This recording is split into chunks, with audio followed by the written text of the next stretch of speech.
Tasmat sutalam udhyastam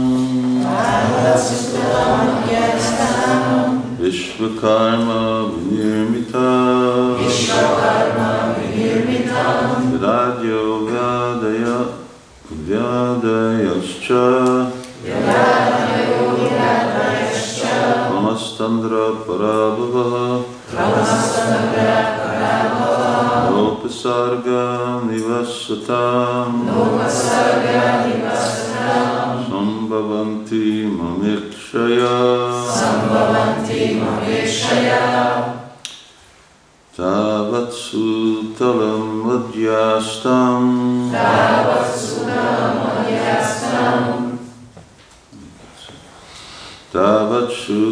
madhyastam Vishvakarma vinirmitam Yadadayo vyadayascha Namastandra parabhavaha Nopasarga nivasatam Sambhavati mamikshaya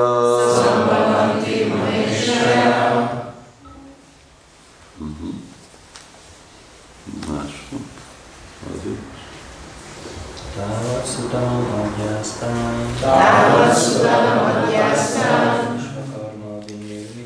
Vishvakarma vinirmitam Yadadayo vyadayascha Namastandra parabhava Nopasarga nivasatam Sambhavanti mamikshaya Tavat sutalam madhyastam Vishvakarma vinirmitam Yadadayo vyadayascha Namastandra parabhava Nopasarga nivasatam Sambhavanti mamikshaya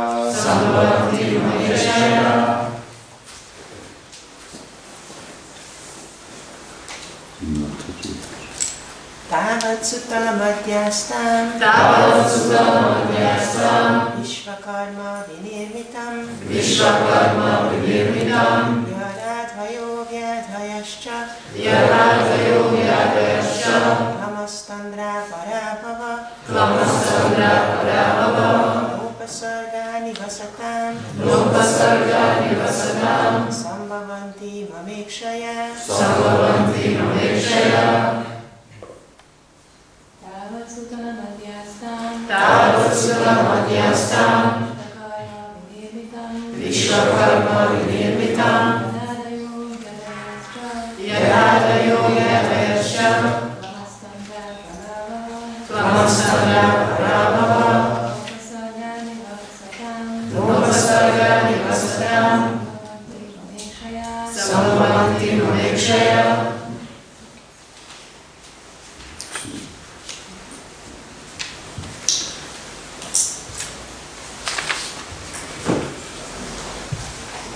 Tavat, as long as you are not in the post of Lord Indra. Sutalam, in the planet known as Sutalam. Madhyastam, go live there. And occupy the place. Vishvakarma vinirmitam, which is especially created by Vishvakarma. Yat, wherein, adya, miseries pertaining to the mind. Yadaya, miseries pertaining to the body. Cha, also. Klama, fatigue. Tandra, dizziness or laziness. Parabhavaha, becoming defeated. Na, not. Upasarga, symptoms of other disturbances. Nivasatam, of those who live there. Sambhavanti, become possible. Mama, of me. Ikshaya, by the special vigilance. Translation. Until Bali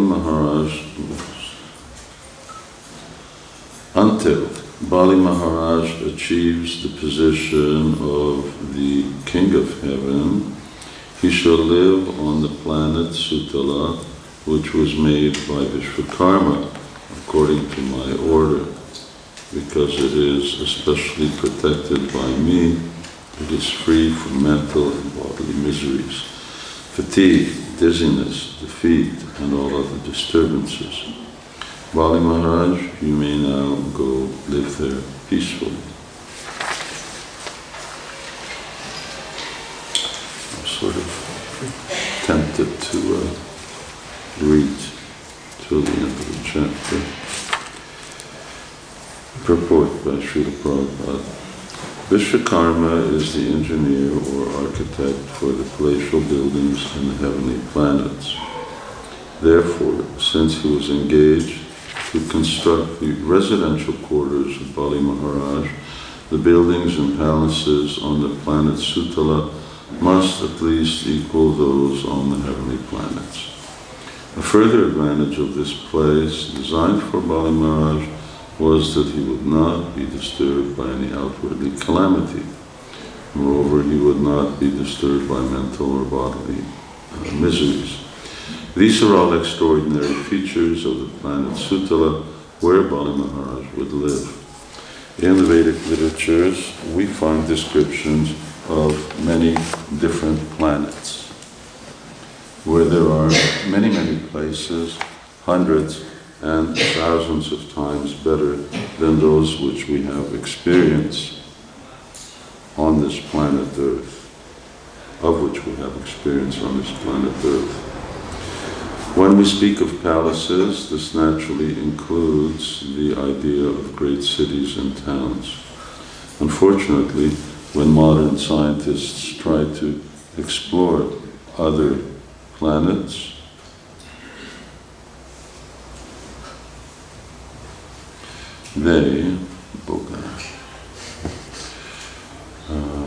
other planets, they see nothing but rocks and sand. Of course, they may go on their frivolous excursions, but the students of the Vedic literature will never believe them or give them any credit for exploring other planets. Om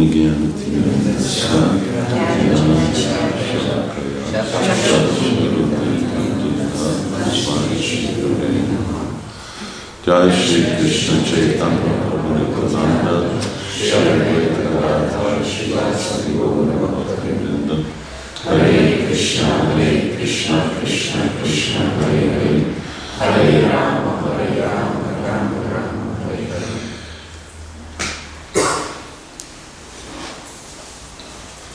I was over the last few days just listening to this conversation between Srila Prabhupada and devotees in Vrindavan, and they brought them these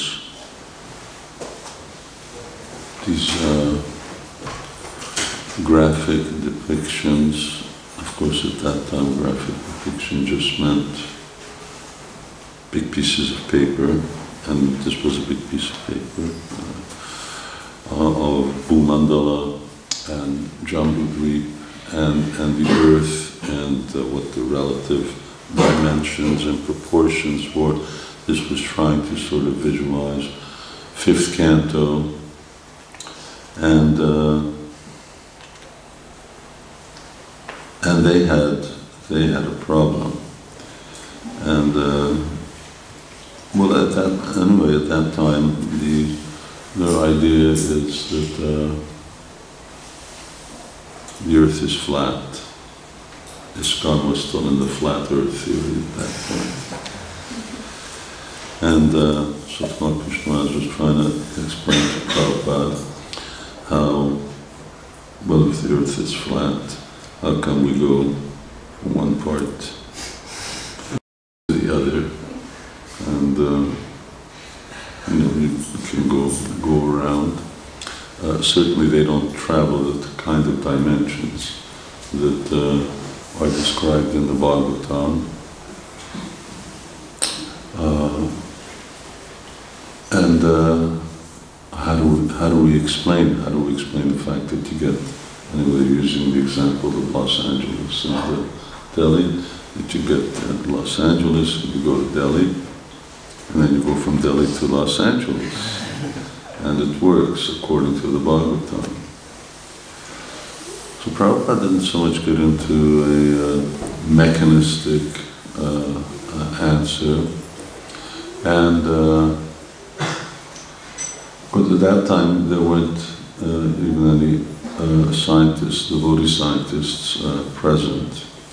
And I used to have conversations with Sariputta Prabhu. He used to get often a little disturbed as to what actually devotees presented to Prabhupada as to how things look in the Bhagavatam, or even what modern science says. In other words, Prabhupada doesn't get right information, and then sometimes he responds to information that isn't correct. But here Prabhupada wasn't getting into, how things work on the basis of their flat earth theory, but he kept just on this point that it doesn't matter what they see, and it doesn't matter what they say. What they see is only a part of what there is, and there's more. And so they can't understand. They can't really understand what the earth is. Oh, but Prabhupada, but they go from here to there, and how do we explain? But we don't have to explain anything. The fact is that you're not seeing things as they are. And then of course he talked about going to the moon, where they think they've gone somewhere, and they've gone somewhere, but that somewhere isn't the moon. Well, where did they go? Well, wherever they went. It wasn't the moon. But then how do we explain? We don't have to explain. And just this idea that somehow or another to bridge this gap. And Prabhupada in other discussions did want that we explain modern perceptions of universe, of matter in relationship to Bhagavatam descriptions, and try to bridge the gap. But ultimately, bridging the gap does mean that you have to accept the fact that there's more to the reality, and there's more to the world than what so-called science sees. And it doesn't matter how good your instruments are, because your instruments are only just extensions of your senses. And if your senses are imperfect, then your instruments just continue to amplify your imperfect knowledge. And when you have a mistake and that gets amplified, that means the mistake also gets amplified. So you tend to get then really, really off. I'm just thinking in terms of, for instance, target, when you're targeting something, either a bow and an arrow, or even if it's a rifle. So either you're right on the target. If you're a little off, you're just a little off here. I'm just a millimeter off. but over there, I may be 100 yards off from the target. So being a little off means, well, we're pretty close. But pretty close may mean you're miles away from reality. And it doesn't matter what your instruments say or do, you're not on target. And Prabhupada was more concerned that devotees accept Bhagavatam's conception of reality as opposed to what the scientists say, because what do the scientists say? Well, they're just materially expert people in repeating what your senses say. And this is a very basic and a very fundamental, can we open the window a little? It's just a very fundamental part of Krishna consciousness, which is that our senses are imperfect. So we have 4 defects, and because of those defects, one of which is that whatever knowledge we have is imperfect. This word imperfect may not be the right word, because it may not just be a matter of that the knowledge is wrong. Are you not hearing everything that I'm saying?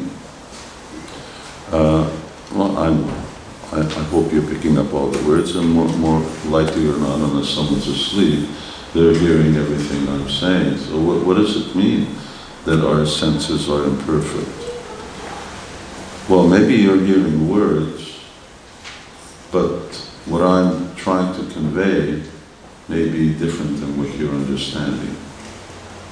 Because the purpose in which I'm trying to communicate and the import that you're getting out of it may be 2 different things.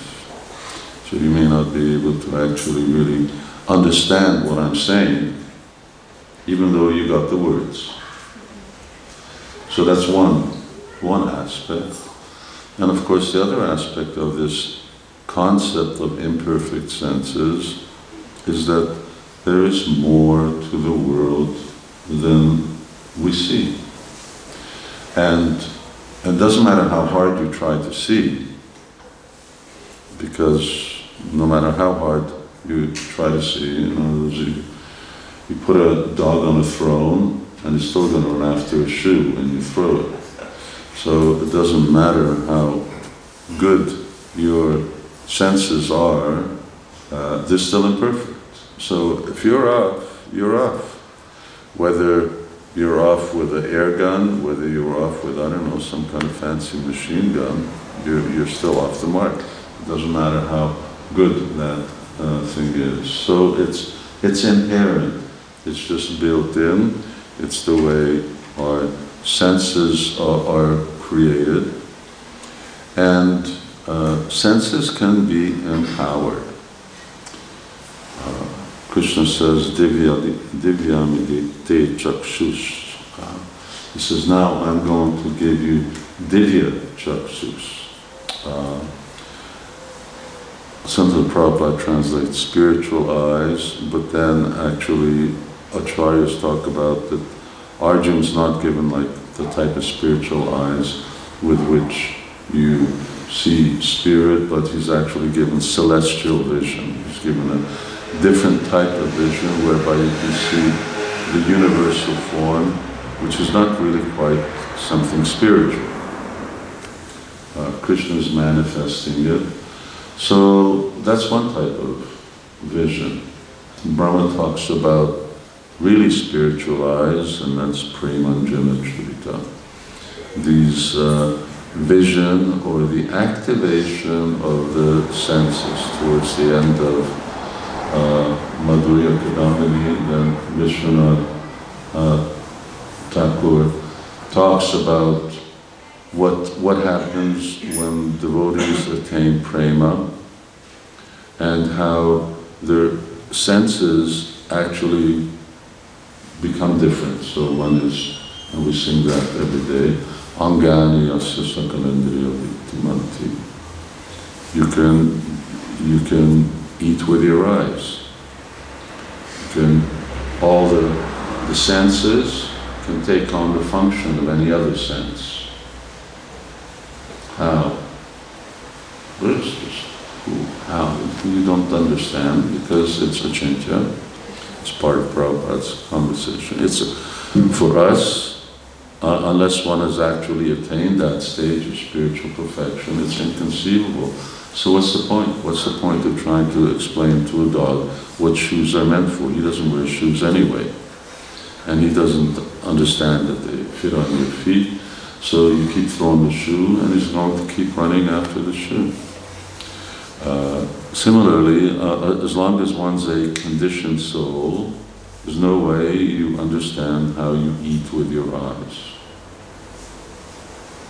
I'm going to go blind if I try to eat with my eyes. You will go blind if you try to eat with your eyes. When in that condition you don't go blind, you can also eat with your eyes. Well, we don't know how to create them. You don't know so many things. But that doesn't mean that it's not possible. And Srila Prabhupada was very concerned that devotees are very firm on this, and whether we win the argument or not with the scientists is just a detail. We don't win so many different preaching ventures. We distribute millions of books, and we make, if we're happy, we make hundreds of devotees. So it's not a very efficient, immediate result if you're just counting in terms of how many people turn into devotees. But that's our business. That's our service. So who cares whether we get the result or not? And Krishna just says, forget about the result. You just do it because it's your service. That's what you should do. And it's very important. Do we convince them or not? If we convince them, good. And if we don't, well, we tried and we do our best. But in the meantime, devotees, unless they're very strongly situated in this conviction that yes, I'm a conditioned soul, and whatever Shukadeva Goswami says, sees, Sutta Goswami, Srila Prabhupada, it's perfect. And this is the reality. If there's doubts in that, then the whole system of understanding and accepting spiritual life breaks down, because you've lost faith in the authority. This is the authority. And other devotees, they just repeat this authority. If they do anything else, they're no longer authority. So they lose their credibility, and so therefore this concept is tested throughout the Bhagavatam, because Bhagavatam says very extraordinary things and has different types of, especially when it comes to cosmology, very unique descriptions of universal structure and how and why things function. Just our whole concept of demigods, who are actually the controllers of senses. So these are all, very, very different than what people see. I don't see the demigods. I see so many things, but demigods exist just because we don't see them. People could see them before. They were more advanced. They had that type of vision that, all right, they were able to see that. So what's the solution? Shastra Chakshus. You have to be able to see through the eyes of Shastra. That has to be our lens, our glasses. We just have to accept. I accept whatever I see through these glasses. I accept as being what's going on out there. So our glasses, our vision needs to be Shastra, and what do? I walk around instead of glasses.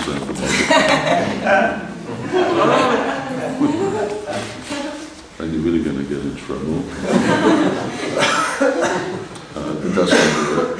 But the knowledge should be embedded in my intelligence, and I see everything through what I've heard from the Bhagavatam.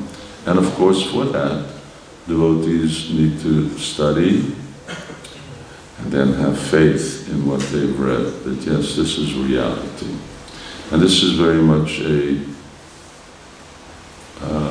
testing point. This is a testing stone. Testing stone is a black stone that they see what kind of mark gold leaves on, and different carat gold, different purity gold leaves different colors. So this is it's called the wetting stone with an H.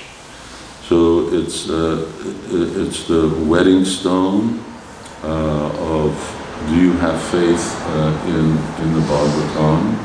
Do you have faith in Vedic literature? And of course, when you talk about Vedic literature, then the ultimate Amala Purana, the perfect, flawless Purana is Shastra, is Śrīmad-Bhāgavatam. So you have to be convinced. They may have gone somewhere, but that somewhere is something else. They've seen what have they seen? They've seen rocks and sand. But that's talking about beautiful palaces, and then there are descriptions. Bhagavatam gives some descriptions, and then other Shastra give even more elaborate descriptions. So earlier on in the Gita, then Krishna says that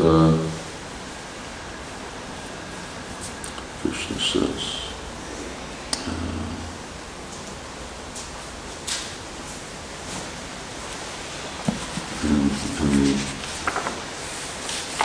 second chapter, as long as I still know where to find it, it's not so bad. But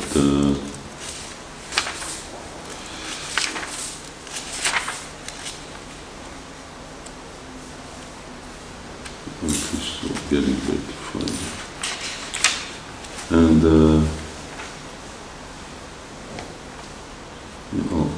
Yaimam pushpitam vacham prabhavantim vadita veda vadarata parta. So there are all kinds of flowery descriptions of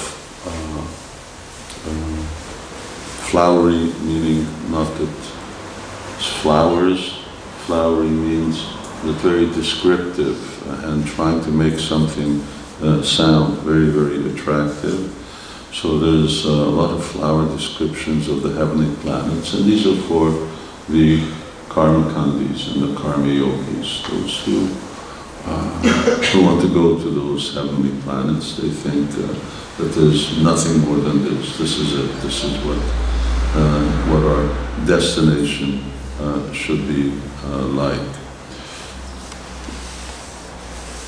And these are also created. Here we have the name of Vishwakarma, who is one of the demigods, the engineer or the architect of the demigods. Sometimes Krishna also had him involved in doing things for the Pandavas, especially when he was building Indraprastha. So this is a very important thing for devotees, this concept of faith in the teachings of Vedic literature, whether the things that the Vedas say make sense to us. Make sense means I'm a nonsense, Prabhupada would say. I don't have any sense, so of course something doesn't make sense to me because I don't have anything to make sense. You can't, there's a saying, you can't make sense of something. In other words, I can't put things together. It doesn't mean it doesn't make sense. It just means that I don't understand it because I'm conditioned. And then this example of being conditioned is always repeated in the Bhagavatam. It is that of a bull that's tethered to a peg, and it just goes around as far as it's able to go around. It grazes, and it goes as far as the rope goes, and that's as far as you go. So Traigunya Vishaya Veda. So you have the modes of material nature, and you go as far as our conditioning allows, and that's as far as you go. Actually, people in the mode of ignorance, even within the modes, people have different degrees of perception. They can't see or understand. Perception doesn't just mean to see, but to comprehend. People in the mode of ignorance, they're very, very little in terms of their capacity to understand things and comprehend and analyze. People in the mode of passion, what do they see? Well, they see results. They're result-oriented. They see results. So where someone in the mode of ignorance, or even someone in the mode of goodness, doesn't see any benefit, they see some benefit in something. You give them a rat, and then they can become a millionaire just by that one thing. Why? Because there's business in this. That means you start collecting rats so you can make a business. So they see, and in terms of goodness, what do they see? In goodness, they see opportunities for spiritual development, for spiritual advancement. Everything is an opportunity, whether it's good, whether it's bad, whatever is happening and going on in the world. Here's a chance for spiritual development, and that's the nature of even their appearance and so on. So even in the material sense, but modes of nature, and as long as one is conditioned by those modes of nature, when someone then becomes liberated, saguna and samatitata, then actually their perception of things is different. So when you read Mahabharata, you just read of, for instance, Arjuna traveling to some of the different varshas. It says he crossed the Himalayas. Well, we crossed the Himalayas and we get back to the same place. But he crossed the Himalayas and they go to a whole different land, a whole different country. They go from one varsha to another. For instance, Gop Kumar, when he's traveling from one Vaikuntha planet to another, there's no space. He's not falling in outer space or using some kind of air. He's just walking. He just walks from Vaikuntha to Ayodhya, and from Ayodhya to Dwarka, and he just walks. Well, how does he do it? Because he not only perceives, but he also lives in a different dimension. So Arjuna's more than a liberated soul. He has the ability. They can just, Pandavas can do those things. We're limited. We don't have that ability. Even when they went into the Himalayas, then Bhima went up and just for fun, he attacked all of these, I don't know what they were, some celestial beings, and started killing them left, right, and center. That was just entertaining. And then, for that, then Shukadev Goswami says, yes, and Naivat Samacharat Chatu Manasyapi Anishvara, and the laws that relate to us don't relate to them. There's no illicit sex life in the spiritual in the heavenly planets. In other words, there's no reaction to it. It's illicit, but there's all these courtesans, Urvasi and others, Apsaras. It's not illegal for them, it's not sinful for them to just have sex with other men. It doesn't mean that the other men's wives don't get upset, but it means that it's different. Why? Because they're Ishvara. and we're Anishwara. So there's different rules, different laws. There's the ants. They just live. Who knows how long an ant lives, but not very long. Life for them is maybe a few months. Life for us is maybe 100 years. Life for some of those, what are those bugs? Remember when we came from New Bajadam? They just lived overnight. They were just littering all of Budapest. They were just flying there, mating, and then falling down. And it was like a snowstorm. Not Cherubim, they were small, they were different, they were like flies. Anyway, there's those, the Cherubim,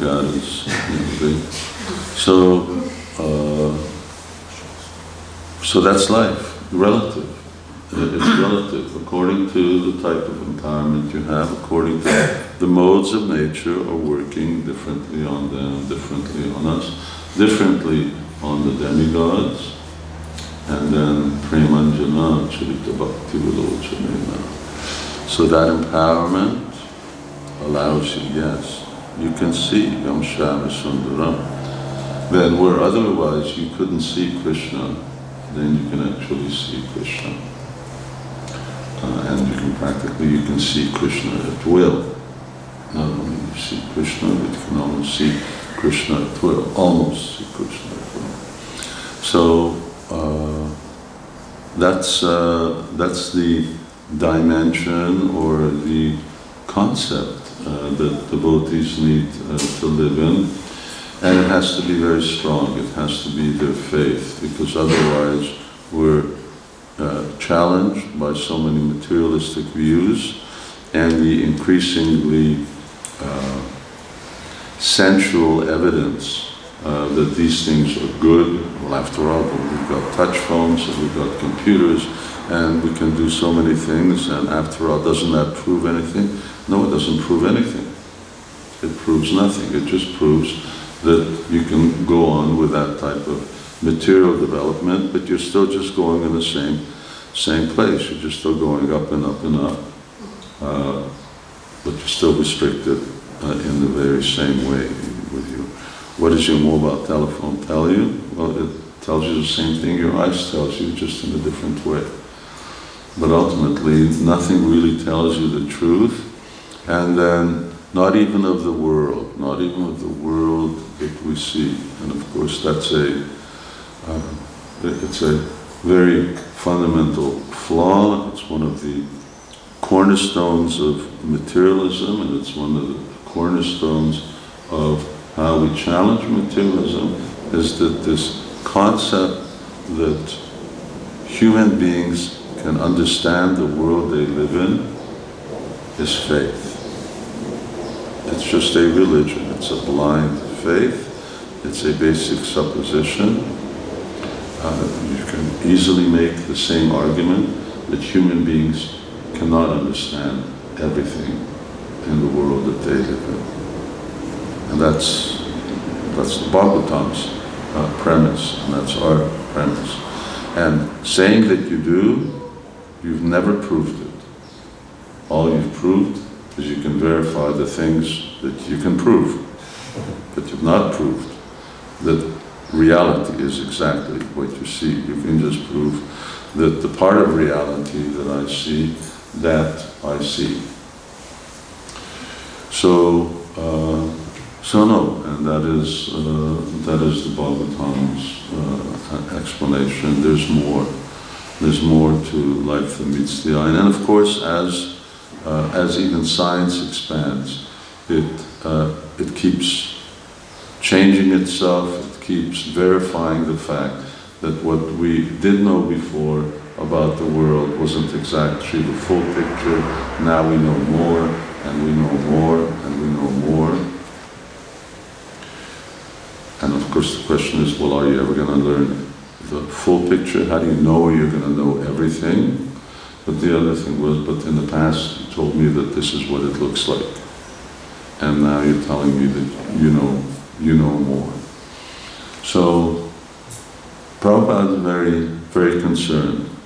His concern wasn't trying to pacify people who, even if you can prove to them what the Bhagavatam is correct, they still won't do it.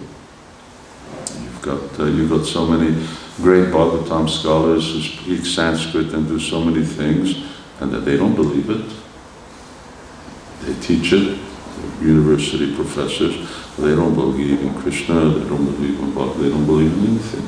So what's the use of, them having got full grasp of what's going on? They lack the faith. So that faith is important, and you can never change faith with proof. Ultimately, what we need to have faith in will always be one step beyond what you can prove. And as soon as you prove this, then it's like Mother Yashoda's robe. It's always going to be 2 fingers short and 2 fingers short, because you have to live with faith in Krishna. You can't live with proof. The proof is in love, but love will be the end result of that faith. And of course, putting that faith into practice. Anyway, we can read more. We can finish the rest of this chapter and see how ultimately Bali Maharaj is blessed, even though he seems first to have been completely humiliated, and that's an important topic. Sometimes you get humiliated. If you've ever had dogs, I've had a few, then you know what it means to rub their noses. And you teach them like that. So that's what Krishna also does. He rubs our noses into the food, and that way we learn. Otherwise, sometimes we just don't learn. And then once we learn, then he never holds any grudges. He just wants to see us moving forward. Then one becomes blessed or elevated. Hare Krishna. Srila Prabhupada ki jai. Śrīmad-Bhāgavatam ki jai. Jai Nitai Gaur Premanand. Maharaj ki jai.